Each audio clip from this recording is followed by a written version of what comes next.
አካውንት ቁጥር እኔ ልንገርህ ለምን የድርጅቱ ስም ቲን ነምበር የባንክ አካውንት ቁጥር ያለበት የድርጅቱ ማህተም አርፎበት የተለጠፈ ወይም ግልጽ ቦታ የተቀመጠ ነገር ካለ አሳይ ይቅርታ የለም የድርጅቱን ስምና አካውንት ቁጥሩን ሳያስተያዩ መክፈል እኮ ተገቢ አይደለም እባክህ ክፈልና እንሂድ ለምን እውነት ነው ለምን አንዳንድ ባለ ድርጅቶች ግብር ለመሰወር ያላቸውን ሽያጭ በድርጅቱ ስም ባልተከፈተ የግል አካውንት እንዲገባ በማድረግ በመዲናችን አዲስ አበባ እድገትና ልማት ላይ ጎታች ተጽዕኖ እንደሚፈጥሩ ተደርሶበታል። በመሆኑ ማንኛውም የግል ድርጅት የድርጅቱን ስም፣ የባንክ አካውንት ቁጥር በኤ4 ሳይዝ የተጻፈበትን ወረቀት ፊት ለፊት ለደንበኞች በሚታይ ቦታ የማስቀመጥ ወይም የመለጠፍ ግዴታ አለበት።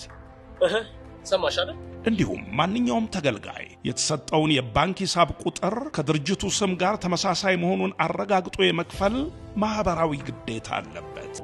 ፍትሃዊ ገቢ ለአዲስ አበባ ሁለንተናዊ ብልጽግና የአዲስ አበባ ከተማ አስተዳደር ገቢዎች ቢሮ